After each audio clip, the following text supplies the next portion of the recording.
Thank you, Mr. Chair. In congressional hearings, the minority party gets to select its own witnesses. And of all the people that Republicans could have selected, they picked Candace Owens. I don't know Miss Owens. I'm not going to characterize her. I'm going to let her own words do the talking. So I'm going to play for you the first 30 seconds of a statement she made about Adolf Hitler. I agree. I actually don't have any problems at all with the word nationalism. I think that it gets, the definition gets poisoned by elitists that actually want globalism. Globalism is what I don't want. So when you think about, whenever we say nationalism, the first thing people think about, at least in America, is Hitler. You know, he was a National Socialist, but if Hitler just wanted to make Germany great and have things run well, okay, fine. Problem is that he had dreams outside of Germany. He wanted to globalize. He wanted everybody to be German, everybody to be speaking German. All right, so my first question is to Ms. Hirschenoff. Ms. Owens said, quote, if Hitler just wanted to make Germany great and have things run well, okay, fine. The problem is that he had dreams outside of Germany. So when people try to legitimize Adolf Hitler, does that feed into white nationalist ideology? It does, Mr. Liu. I know that Ms. Owens distanced herself from those comments later, but we expressed great concern over the original comments. Great, thank you. So there's been a lot of talk today. I'd like to focus on actual policy responses that our government can do to try to mitigate the threat of white nationalism. I know that in my district in Los Angeles just last month, 2 swastikas were painted at Pan Pacific Park along with the Trail of Blood. I met with Jewish constituents in my district who mentioned that at their synagogues, they've all had to increase security. As you know, there is a nonprofit security grant program at the Department of Homeland Security. Do you believe it'd be worthwhile to increase funding to that program? The ADL has, for establishment reasons, First Amendment reasons, been very cautious and wary of government funding to religious institutions. That being said, we well understand the fear and the safety. So I think that is something that has to be done very carefully in terms of one entanglement. I know in the place where in Westchester County where I live, the state and local governments provide a great deal of protection to the synagogue to which I belong. So I do understand, and I would like to work more with Congress, but I want to caution about where we entangle. This is a very difficult thing to do because when we're scared like this, of course we want money. So that is a great point you make, and I want to note that this program would apply to mosques as well as synagogues, so it is not specific to the religion.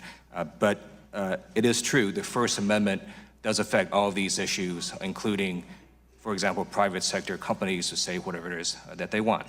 Now, I'd like to also talk about a second program, and this was one that I'm going to ask Ms. Clark about, and it has to do with the Trump administration wanting to cut a very specific office called the Community Relations Service Office in the Civil Rights Division of the Department of Justice. Can you first explain to American people what that office does and why it would be a bad idea to cut funding? The Community Relations Service Office is a very critical part of the Justice Department. They are considered the peacemakers. They are the ones who step into communities that are embroiled in the aftermath of a hate incident.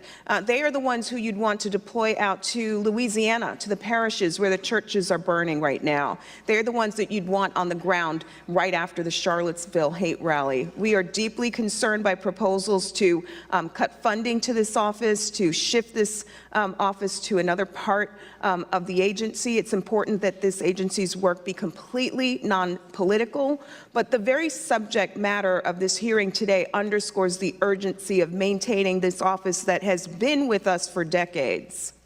And in fact, one of the reasons this office has worked well is because people who go there and get interviewed, it is not a prosecutorial office, and does that make it easier for people to provide information? That's right. They are the peacemakers. They are the ones who go in and connect with communities that are suffering in the aftermath of a hate incident. They connect with victims of crimes and hate crimes and connect them with services. And most importantly, they're the ones who help to ensure that an incident doesn't escalate and lead to more tension. So we need this agency now more than ever. Thank you, and I yield back. Gentleman from North Dakota, Mr. Armstrong.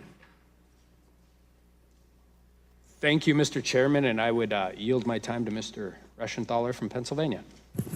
Thank you. Ms. Owens, I'm sorry, we just started a recording. Would you like time to respond to that? Yes, I think it's pretty apparent that Mr. Liu believes that black people are stupid and will not pursue the full clip in its entirety. He purposely presented an extracted clip. The witness will suspend for a moment.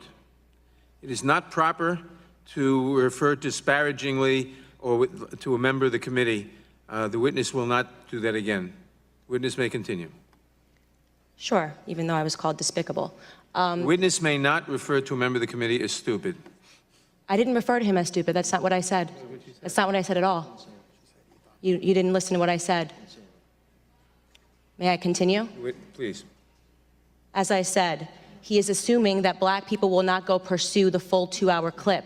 And he purposefully extracted, he cut off, and you didn't hear the question that was asked of me. He's trying to present as if I was launching a defense of Hitler in Germany, when in fact, the question that was asked of me was pertaining to whether or not I believed that Hitler was whether or not I believed in nationalism, and that nationalism was bad. And what I responded to was that I do not believe that we should be characterizing Hitler as a nationalist. He was a homicidal, psychopathic maniac that killed his own people. A nationalist would not kill their own people. That is exactly what I was referring to in the clip, and he purposely wanted to give you a cut-up similar to what they do to Donald Trump to create a different narrative. That was unbelievably dishonest, and he did not allow me to respond to it, which is worrisome and should tell you a lot about where people are today in terms of trying to drum up narratives.